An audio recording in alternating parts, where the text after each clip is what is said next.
Right. Welcome, friends, to What's Next is How, your podcast where we explore how to actively shape a better future, starting today. I'm your host, Frederik Pferd, and today I'm thrilled to bring you an exciting conversation about futures thinking. Our guest is Lisa K. Solomon, a futurist, author, and designer in residence at the Stanford D.school. Lisa is just a force for good, I have to say. And her work centers on empowering leaders, communities, and organizations to use futures thinking to design a better tomorrow. Currently, she's particularly passionate about civic engagement and how can we reimagine how communities engage with the world around them. So, Lisa, it's an absolute pleasure to have you here today. Thanks for joining us. Frederick, thank you so much for having me. Congratulations on the book and this podcast. I get up every day thinking about how we can get more people feeling that they can shape better futures. So, this is a great place for me to be. Wonderful. And so to kick things off, I'd love to start with a practice that's really close to my heart, and I think it's close to your heart too. I call it a future bio. So, Lisa, I'd like you to imagine it's 5 years from now. And looking back at all that you have accomplished, all the great work that has happened, what would you say your bio is? And um, what would you highlight as the work that you've done and the future you've helped create? Yeah. I love starting with a futures practice, Frederick. That's so thoughtful. I actually think about this a lot. In fact, uh, in the class that I teach at Stanford called Inventing the Future, one of my favorite opening engagement with the students is to have them give us a 6-word memoir. And so similar in that practice.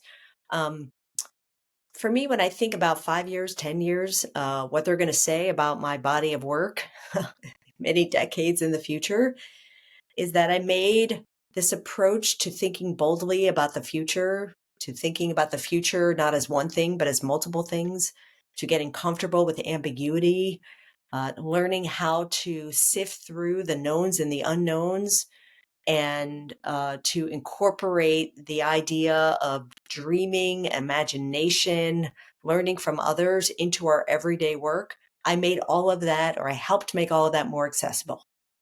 I fundamentally believe that we have a broken model right now where we ask our leaders to be experts in shaping the future and futures. And I mean leaders broadly, not just the ones at the top. And we actually don't give them time to practice those skills.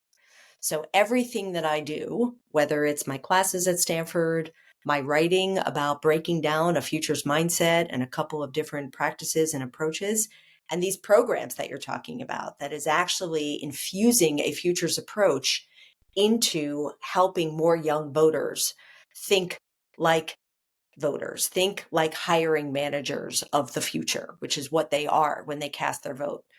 Working with student athletes to help them understand that the same practices that they do every day with intention as competitors in their sport, as teammates to one another, with a growth mindset and a higher purpose, that's exactly what we need from all citizens. And to help them understand that they can use their positions of influence on their campuses for good to model that.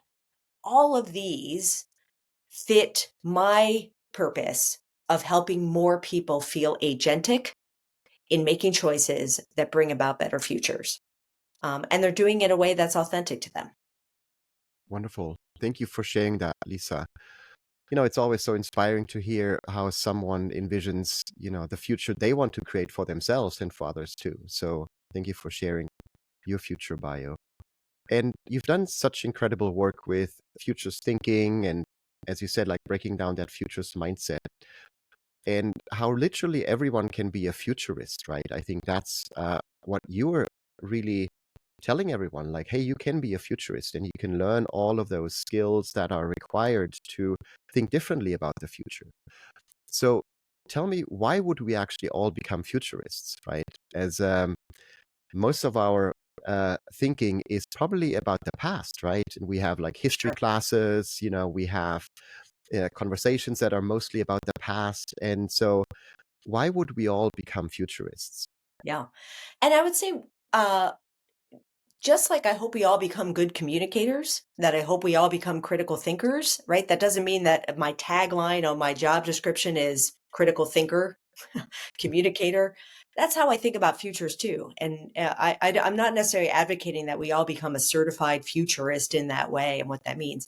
I think what I'm trying to advocate for is that we put more intention about how we think about the future, and we put more discipline and rigor, and we get exposed to more frameworks and tools and skill sets that allow us to take a long view when the majority of our organizations are geared towards short-term thinking, right? That we are more comfortable with ambiguity, because when we think about where we need to apply our talents and our imagination, they're not on simple known tasks, right? Increasingly, the algorithms are doing that for us. So, to me, the stance I take around helping more people think of themselves as futurist, and I'm not even sure that that's the best way in, to be honest, Frederick. I think that the word futurist is very off-putting. Listen, you and I have taught for a long time at the Stanford D.school. We know the challenge of getting more people to think like designers when in their mind they think design is about making things look beautiful. And we're really thinking about a broader perspective of taking an empathetic view towards solving complex problems in an experimental and feedback forward way. I don't want to get into the discussion of, no, a futurist is not someone that reads tarot cards and has a crystal ball or knows everything, right? A forecaster. That's not where I want to put my energy. I would rather put my energy in helping unleash everyone's imagination, everyone's creative capacity to think longer term, to think more expansively about the kinds of futures that we want to bring to life, or at the very least, the kinds of futures that we'd like to avoid or inoculate ourselves against. Those to me are foundational practices of resilience that I think are critical for everyone to learn. And I think this idea that we can authentically be hopeful about our future, not in a Pollyanna kind of way, but in a way that feels grounded and connected to our values. Those are the kind of futures oriented posture or skills that I'd like to infuse. So I don't necessarily think that we all need to be a certified futurist, but I certainly think that all of us need to practice more of these lenses in which we can think about our role and the kinds of engagement that we want to have in a professional and personal capacity. So, before we talk about one of those lenses, as you described it, imagination, which I love to talk about in various ways, I want to just bring up that point that you mentioned again, which is that some of us, we just feel stuck with the problems that are around us today, that we're facing today, right? So, how can you help leaders and everyone to take that step from focusing on today's problems to really actively design for a better future and take that long term view? What are some of these strategies that you would suggest? Yeah. It's a great question. Come take my class, Inventing the Future. We do it week by week, where we unpack a lot of those tools. But I think honestly, Frederick, the first one is like, and I think you would agree with me on this, is taking some time to actually step away from the day to day, the email exchange, the immediate next thing, the quarterly results. That yes, I have a lot of empathy for leaders that need to balance some of these urgent responses with taking time to say, wait a minute, where is this going and why? How could I imagine the kind of future that I want to be a part of building? What does that look like? What does that feel like beyond what is in plain sight, right? A little bit past that time horizon where we can predict, but we are truly imagining. So I think the number one thing is to take time to really think more broadly about the kind of future that we want to bring to life, or the kind of contribution, if you are a leader within an organization or you are a leader within a team, that you want to pull towards. and really be able to articulate that in a variety of ways that are tangible and concrete. Too often, those futures exist, but they exist only in spreadsheets and business model projections. They don't exist in terms of stories and narratives that we can talk about in sticky ways that involve real humans interacting in a real situation. So I think that is the foundational thing, is to pause, be able to sort of imagine out, really put some sticky descriptors and some textural understanding of what that is, and what that could be. And then you can work backwards and say, well, if that's where I want to be, what would have to be true in order for me to get there? Then you can sort of think about, like, what levers could you work with? What partners? What incentive systems? How would you try to make the best choices in order to get closer towards that preferred future? And what are the measurements that you are going to build along the way? Um, Said a different way, I think that leaders have the opportunity to first see a multiplicity of futures, right? Again, to go beyond what their necessary business plan or what the past has told them, but to really push the boundaries of what they can see using imagination. I think from there, they can take a look at what it might take to shape those futures. How are you going to actually build out that plan, even if it means an exponential jump of some kind, right? Looking at things not just through a linear lens. And then the final one is really, how do they share those futures, like I said, in ways that other people can get excited about, beyond just presenting a business plan or a PowerPoint? How are they going to tell that story and narrative that pulls people forward? Right. I like that notion of storytelling and communicating a vision of the future that is sticky, as you said, that it's involving humans, right? And that it's not just a PowerPoint presentation or a spreadsheet that, lists out a couple of elements of how that future could look like.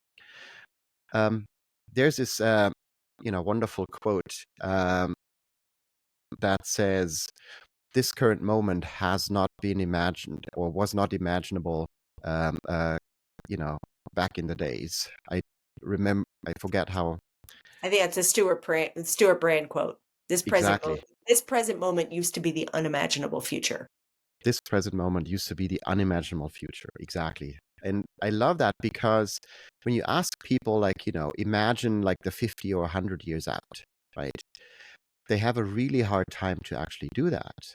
And there's some fascinating research also, not just imagining kind of like the world, which is, something very complex to imagine, but also imagine your future self, right?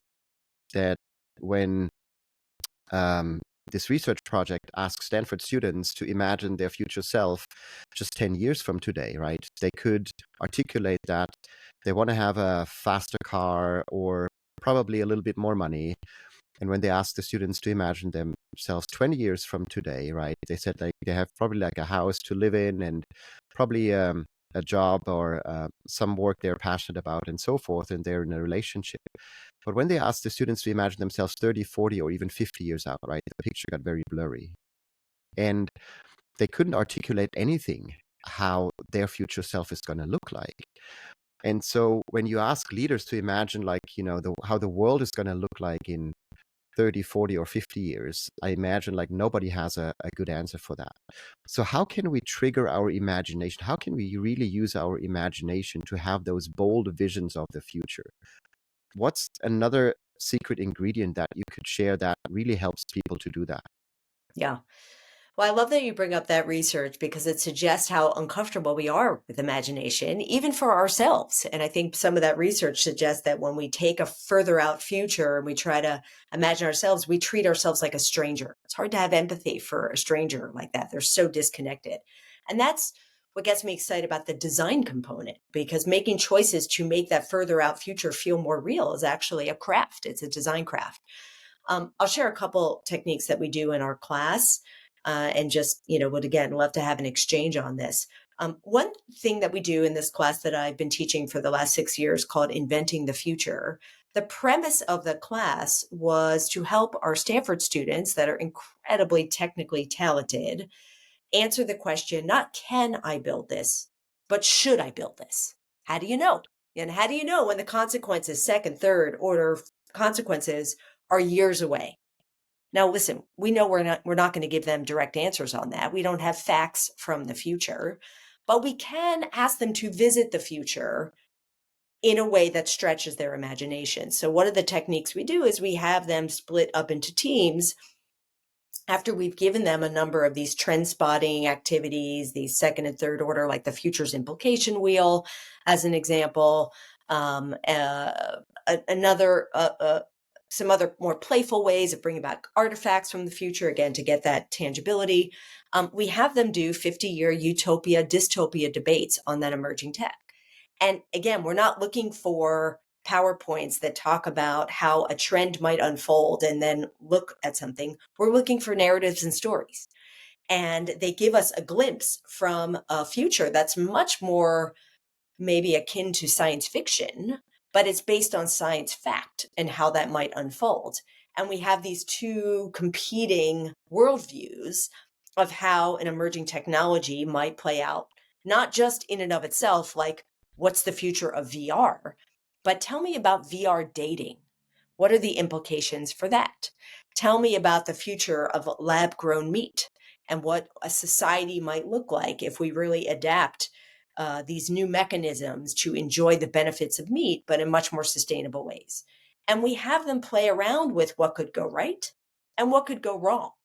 And of course, the punchline is not who got it right. Again, traditional debate is like who won, how many points did you win? That's an approach. Our approach is a learning approach. So we're not looking to award someone a winner. We're looking to expand the peripheral vision of what's possible. And so we say to the utopian team, what did the dystopic team get right that you weren't paying attention to because you were so focused on your Pollyanna vision? And likewise for the dystopic team, what did the utopia team get that you missed? And we bring in an expert in that field who has been steeped in those questions to add their commentary and to get their questions. And inevitably, what's so great about this is that everybody walks away with new questions. And that's what you want. I think having a futures perspective is really about learning differently, learning wider, learning longer, learning from different perspectives, sourcing new questions and new modalities to help you get some information to help inform our present moment and the decisions we make today. Wonderful. Um, One of the things that you highlighted is that we should make that future tangible, right? When we want to visit that future. And so there's this notion of um, prototypes of the future, right? That really bring a future vision to life in the right here, right now, so that you can interact with it, that you can look at it, and, also decide, is that something we should actually build, right? And should design. So recently I spent some time at Omega Mart, which is an installation in Las Vegas from a group called Mere Wolf.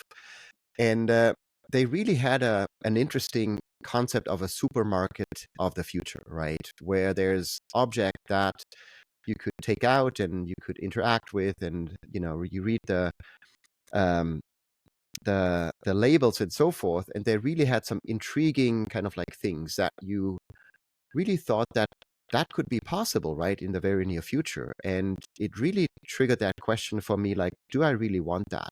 Or, you know, is that something I would rather not have in a future supermarket? So how do you use kind of like this notion of prototypes of the future in your class and in your work as well?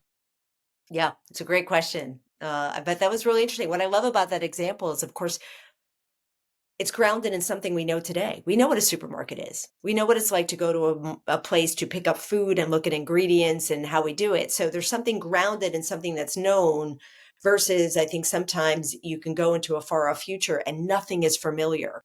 And so it can be very unsettling and therefore hard to relate back to then ask that question, which you asked yourself, which is, wait, do I want this or not? So we spent a lot of time kind of like playing with that accordion of time travel in some ways to make sure it's grounded in something that feels familiar, but it also stretches the imagination so that we can put our energy towards the asking of the, hey, is this actually what I want, versus that I'm just getting oriented here. Sometimes when we're like, okay, up on Mars and what is it, it's too hard to orient. So we do this in a number of different scaffolded ways, certainly within my class. One is, as I mentioned, every week we introduce a new futures technique, whether it's rapid fire scenario planning, or one of my favorite is Stuart Candy's game, The Thing from the Future. So fun, where you get to actually build a new artifact just from game cards, to the futures implications wheel, to signal scanning. But then every week we have the students do a futures portfolio assignment where they take the thing that we did and we integrate it on something in their life.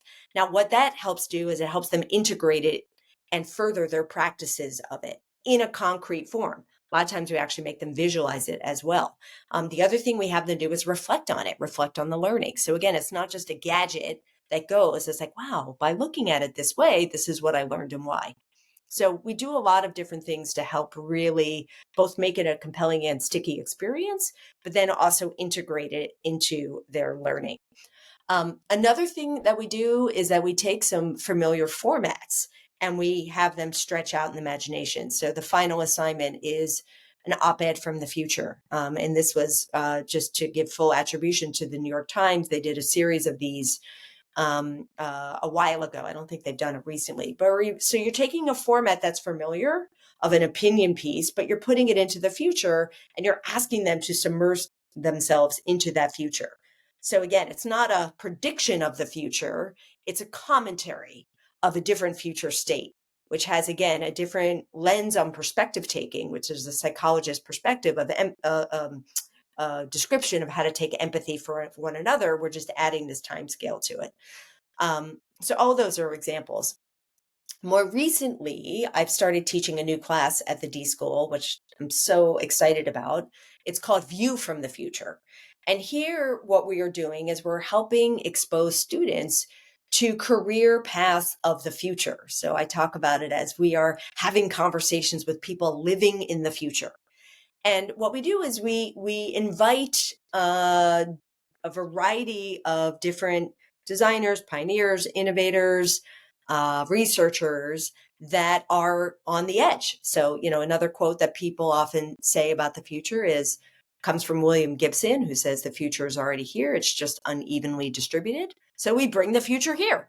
So we had, for example, a week on living systems, and there we had Phil Ross from Microworks and Julia Marsh from Sway that are both using living materials to replace things in our lives that are not good for the planet. So Sway is about taking algae materials and turning them into what essentially people use plastic for, so we can no longer use plastic. Phil Ross has been pioneering the use of mushrooms in making everyday objects like our clothing, soon to be surfboards. Maybe we'll be living in buildings that are made out of mushrooms. So by hearing people that are doing the work today that have broad implications for imagining the future, I think that's another way to make the future feel more concrete. And those are just a couple examples of the kinds of people that we held in. And of course, what we're trying to do is expand our students' imagination of the types of careers that might be available to them by getting a design degree. And Frederick, certainly, as you know, we have been evolving our design degree at Stanford to move beyond product design, which was very powerful, but had a certain, many ways more narrow definition, to design more broadly, so that we can invite students to learn how to make in these different mediums like mushrooms and algorithms, like sparking creativity on really looking beyond the status quo. Hey, maybe I don't necessarily need to get the product development job or the product management job at this tech company, but I want to actually go into climate tech or ocean tech, and what that could mean, because I'm passionate about sustainability. Helping students learn how to adapt, to changing context and mediums. and helping them to learn how to create value beyond profit for people on the planet. I'm really excited that this new design degree offers an opportunity to bring in a futures lens, and also help our students get much more expansive in how they're thinking about their own careers and the kind of impact they can have in the world.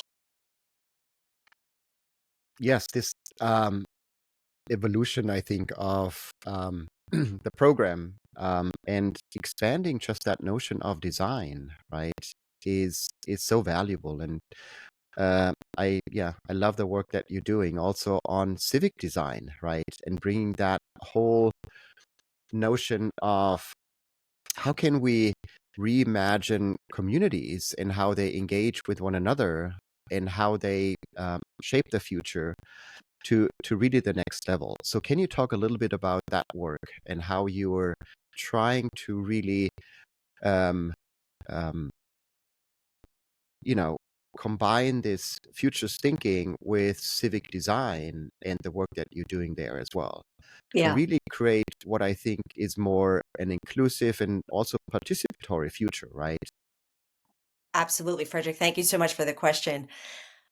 One of the things I feel very lucky about in my work at the D School, because of the D School's DNA of having it be experiential and applied, I accidentally got into the civic futurist work about 5 years ago, when I created a class called Designing the President, that later became morphed into Vote by Design when I took it out of the D School and made it freely available via Creative Commons. But that set me off on a series of different initiatives that really all center on a core concept of futures, which is the image of the future, which we know comes from Fred Pollock, who is a Dutch sociologist who is a Holocaust survivor, saved in his 20s by a Dutch family, and then later actually went to write what has become a tomb of futures thinking, The Image of the Future, actually at Stanford. He was a fellow at the CASBIS, the Center for Advanced Behavioral Studies. And one of the core premises of that important work was realizing the impact that all of our views of the future had on our beliefs and our choices that we make. As a futurist, I started to get very worried about the image of the future around our state of democracy.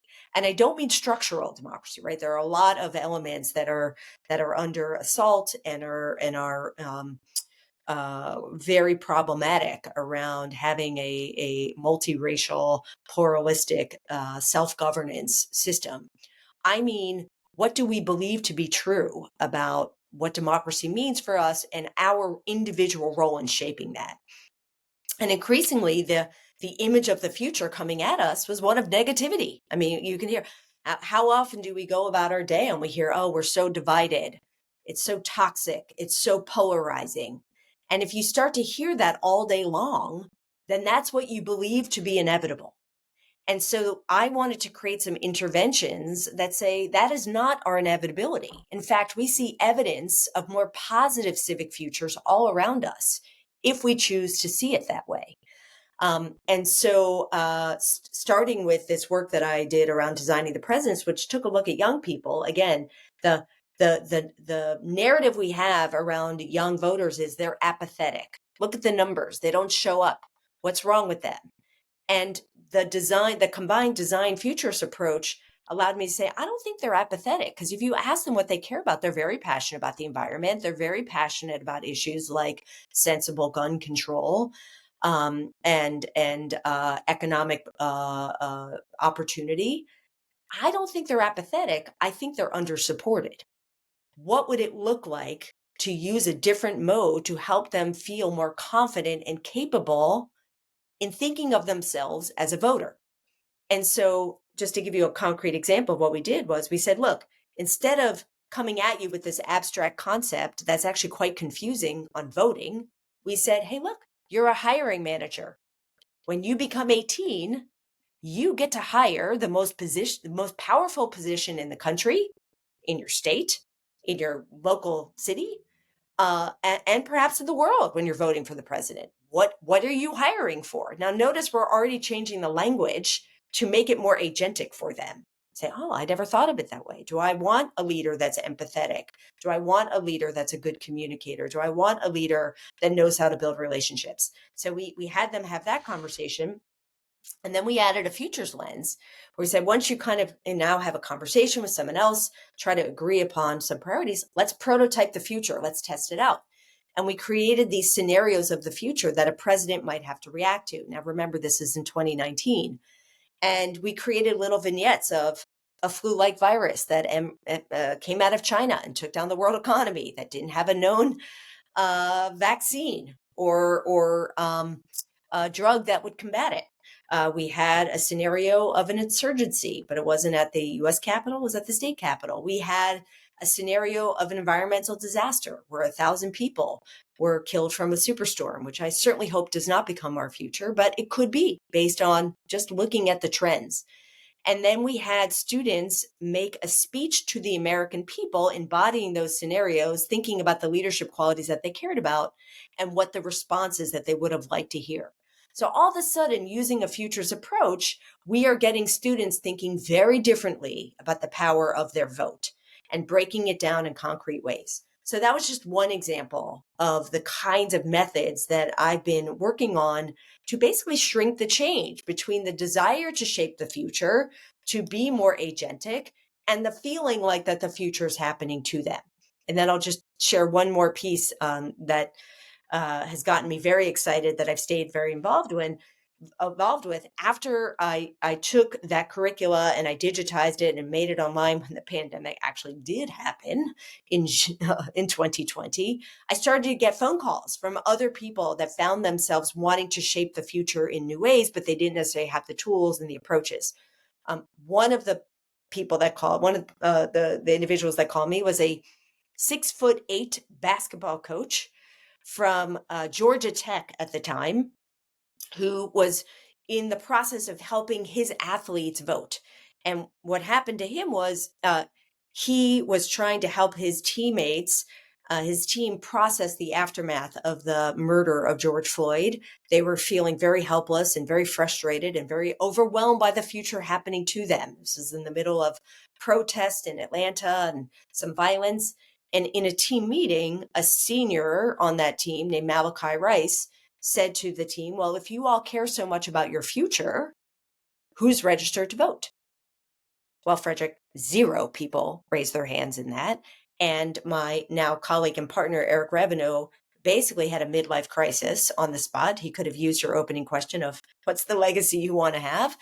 And he said, for 25 or 30 years, I've probably been the most important adult in these young people's lives. And yet I've never thought to ask them if they're registered to vote and what I could do to help them get the information. So he took that as a signal to change the decisions he was making. And he went on Twitter and said, look, on election day, we as coaches should give time to our players to vote. Hashtag all vote, no play. And Frederick, 2,000 people signed that petition of coaches and athletes to make that a reality. And then the NCAA, which is the governing board of all student athletics, turned that into legislation that would happen every year. So that's a great step in shaping the future. The problem is they didn't have any materials to help them know what to do with that. So he called me up and he said, look, you're a designer. You know how to make experiences that change lives, transform perspectives. Let's work together to create some materials for athletes to help them think like voters and teammates. So for the last 4 years, we've been doing just that. We've been trying to translate the practices that a student athlete can learn in the locker room around bridging difference and working towards purpose, and helping turn them into fun civic drills or civic tailgating or opportunities for them to grow and see that they could use what they do every day as an athlete to make a difference beyond their sport. And just this week, we hosted our second civic tailgating party with all-stars like Governor Wes Moore, who is a former football player and basketball player, joined us, as well as several WNBA players, to talk about how they're using their voice to make a difference, to break it down for student athletes. And we had 10,000 student athletes watching from 122 watch parties, eating 1,000 pizzas that were delivered to them from Pizza to the Polls. each one of those was a futures and design choice, but made very practical and accessible. So just some things that we're doing. And mostly, I'll say Incredible. one last thing about this. You can see I have a lot of energy for it. Yes, I want more people to vote. Yes, I want more people to feel like that they can make a difference in their communities. And we know the research tells us it's good for them too. It's good for their mental health. It's good for their careers. They become better and more successful contributors to society. So at every level, that is a strong futures move to make. Wonderful. Speaking of being a force for good, Lisa, thank you so much for sharing that incredible work. I want to go back a little bit to that Fred Pollock and the Pollock game, actually. He created and invented. This is really, I think, a helpful exercise for everyone, right? Because it really allows you to understand our view of the future. And so the Pollock game is something that you can look up for, like look up everywhere. And it's basically a 2x2, right? A matrix that has on the one axis like an optimistic and a pessimistic view. And on the other axis, it has basically, I can make a difference or I cannot make a difference. And so you can position yourself and also ask your colleagues or your friends or anybody around you to just answer these two questions that are related to it. The first question is, in the next 10 years, do you see the world as getting better or worse, right? So you put yourself into that optimistic or pessimistic area. And the second question is, how capable do you feel of personally affecting the future, right? Can you make a difference? Or do you see yourself really as somebody who is recipient of the future, right? Not making a difference. And so really depending on the answers, people will fall into one of these four categories as shown in this matrix. It's powerful, passive, powerless, and realistic, right? And when you do that with a larger group, right, you see really kind of like where people stand, what's their view of the future. And then you have a wonderful um, playground to really have a conversation. Like, why do you choose to stay in that corner? Maybe of being optimistic and that you feel you can make a difference in the future as well. So really a wonderful exercise and a wonderful game that Frederick Pollock actually invented. And so highly recommend doing that.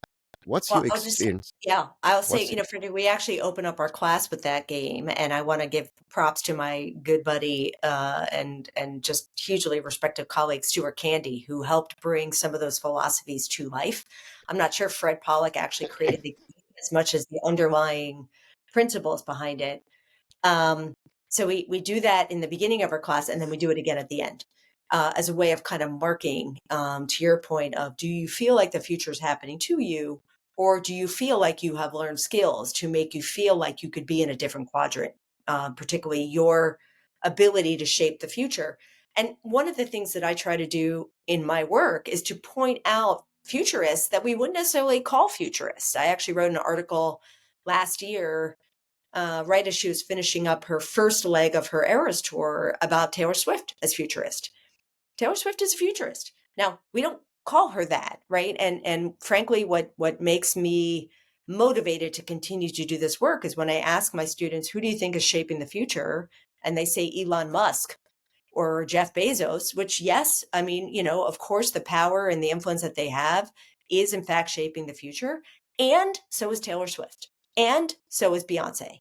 And so is so many people around us, like Eric Revenue, like Elmo, by the way, our beloved Sesame Street, who earlier this year went on social media to check in with how people are feeling. Hey, Elmo wants to check in. How are you feeling? And over 200 million people responded. Now, obviously, Elmo is not a real creature, but the person that did that campaign was a 25-year-old social media campaign manager. Did she change the future? She sure did. Did she change it in a lasting way? Well, hopefully that raised some awareness about just how much struggle people were feeling. So I think a big part of our work is to highlight more case studies where people are making a difference so that it's more accessible to more people to get out of that passive realm or the I don't know realm. We know from another great book, Dan and Chip Heath, who wrote the book Switch. I love that book. It's a design book. It's a futures book. They don't call it that, but it is.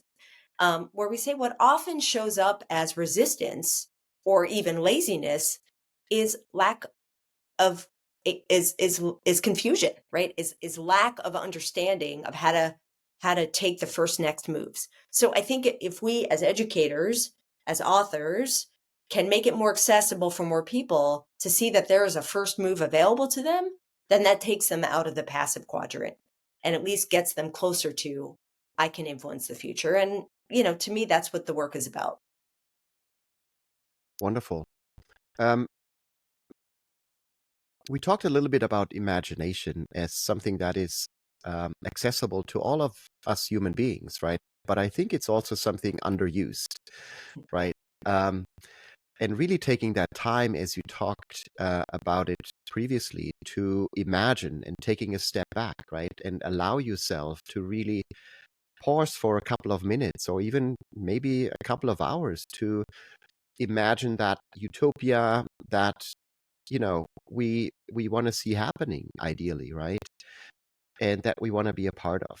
So why do you think imagination is such a wonderful tool on the one hand side, but also one that is so underused in our daily lives?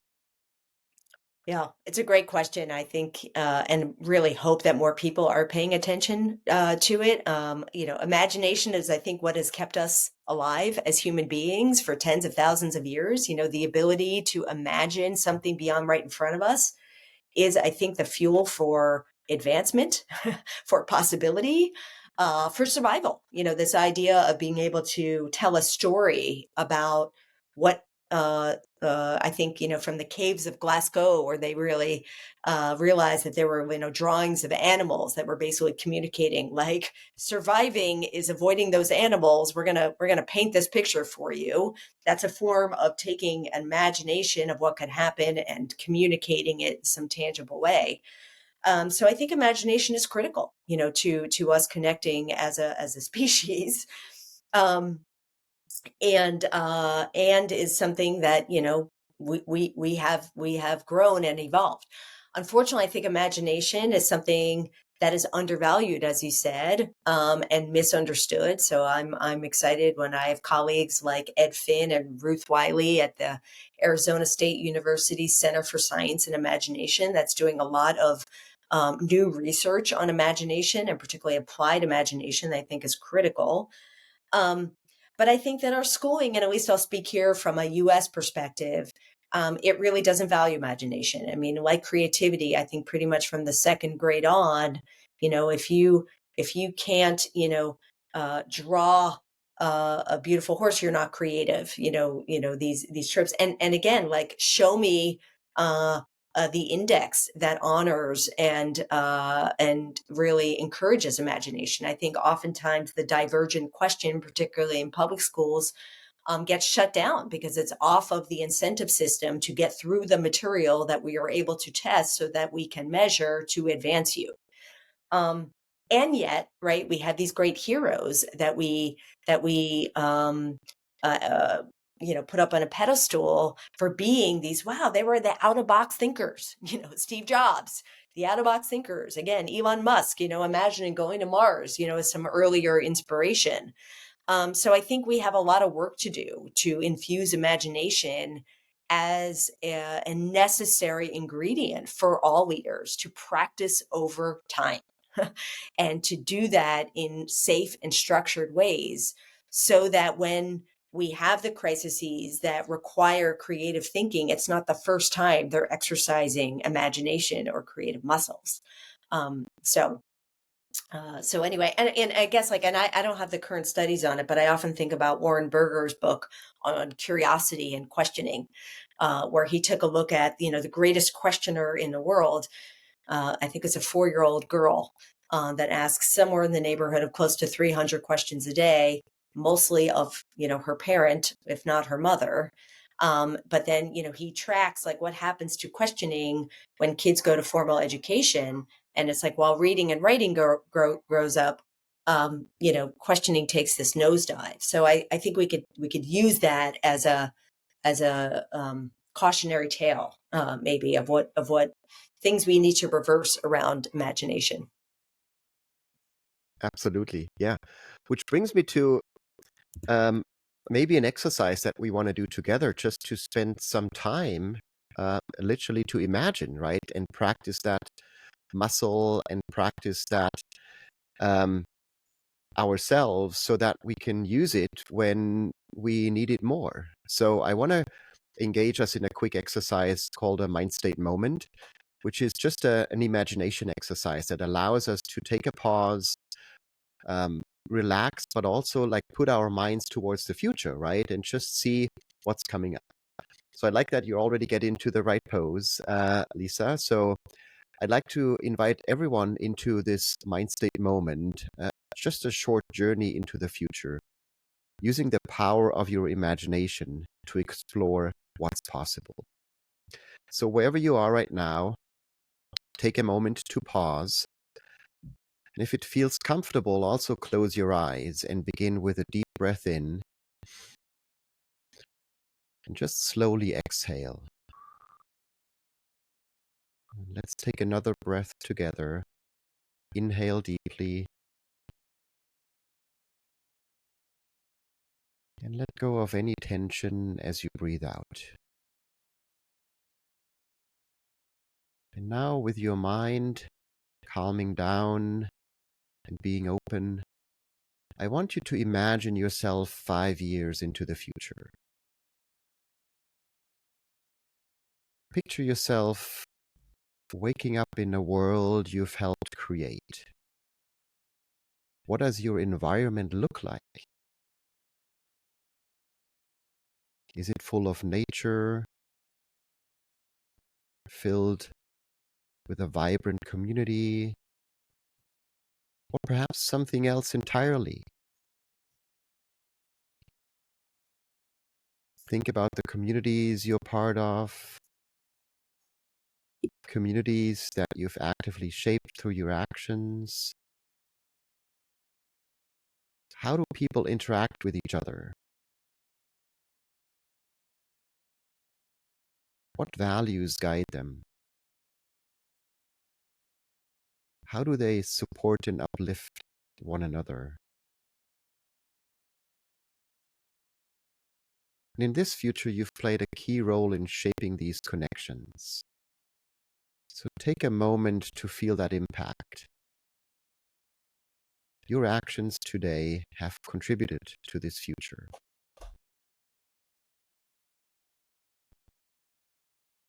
Next, I want you to walk through this future. What new relationships have grown out of your efforts? How have things changed for the better because you dared to take the first step?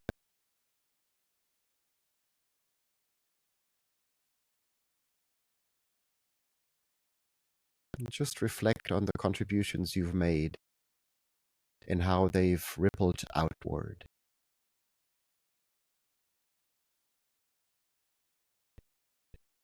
So now gently bring your focus back to the present moment.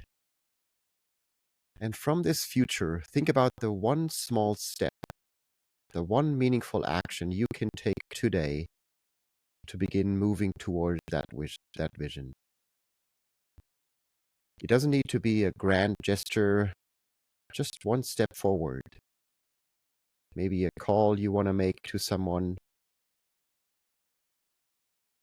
maybe an email you want to write, maybe another gesture you want to take. So just hold that thought in your mind. And as you breathe in deeply again, just feel that clarity that comes with knowing you're on the path toward the future. Just exhale and release any doubt that comes with it. So the journey that you're on to creating this future starts now with that small step that you can take now. So just hold on to this feeling as we continue our conversation with Lisa here, remembering that you have the power to actively shape the future you want, starting with imagining it first. So thank you. So, Lisa, as we continue our conversation, I love to share, one or two or three practices that you as an individual do maybe on a daily basis, maybe on a weekly basis that really help you to connect to the possibilities and opportunities the future hold. What is something that you practice and really try to weave into your daily routines as something that allows you to become a better futurist, a better person to really see opportunities in your future too? Yeah, thank you for that, and thank you for that beautiful visualization.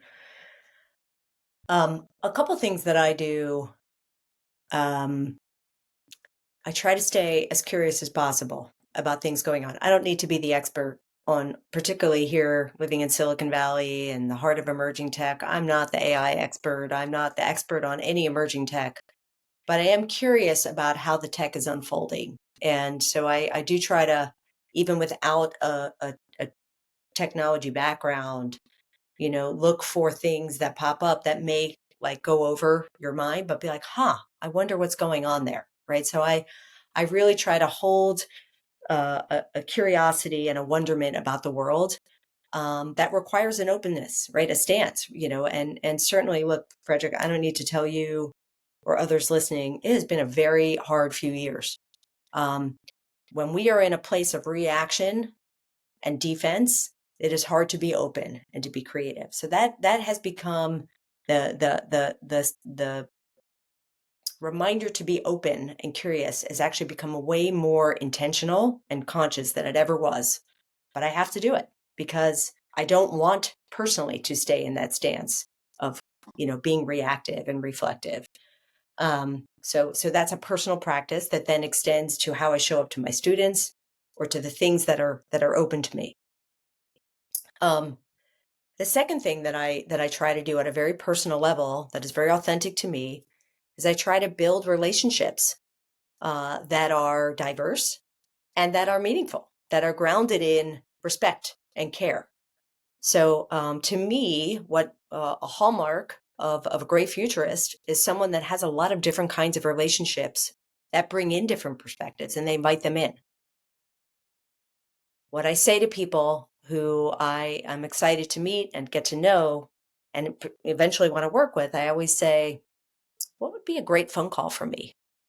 If you were excited to do some work, what would you love to hear? What opportunity would you love to know? That I don't know if I can guarantee that, but that allows me to understand what they care about and what I could do to create value for them and for both of us.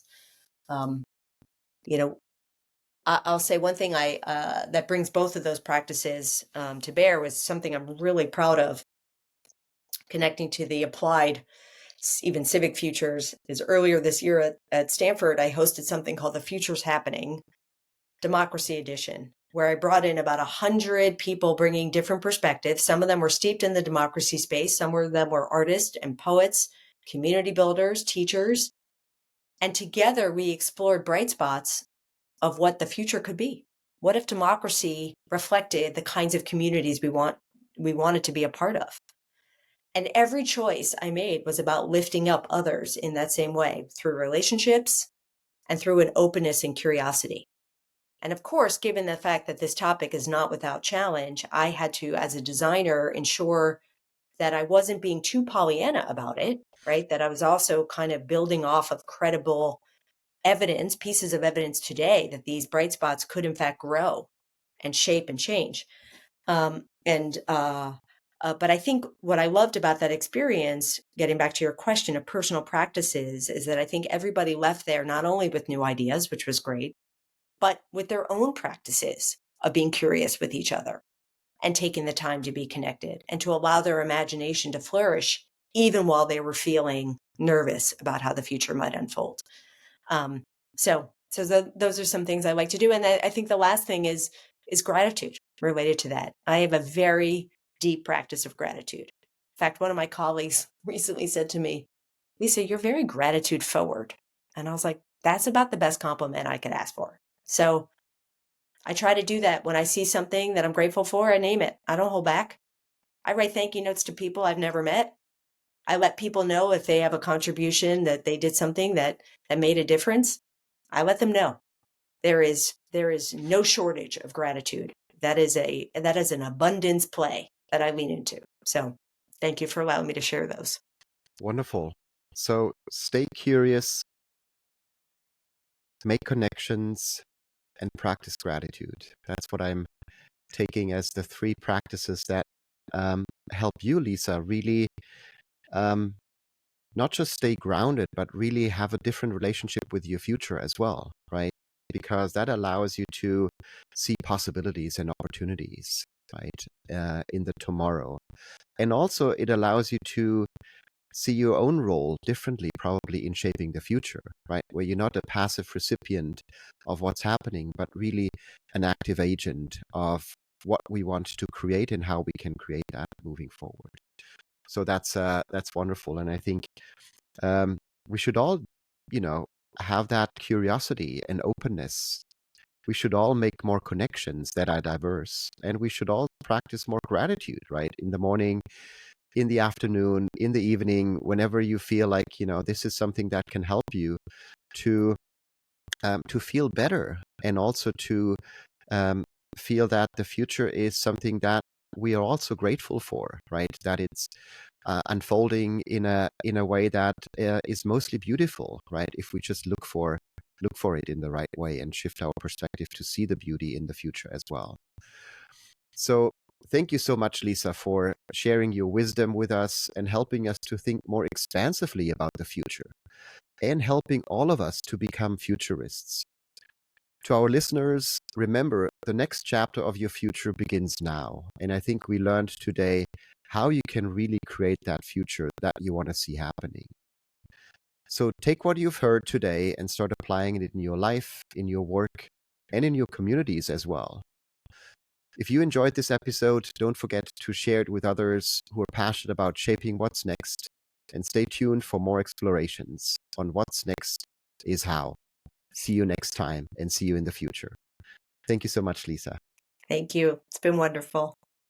Wonderful. Perfect. I'll stop here. Let's just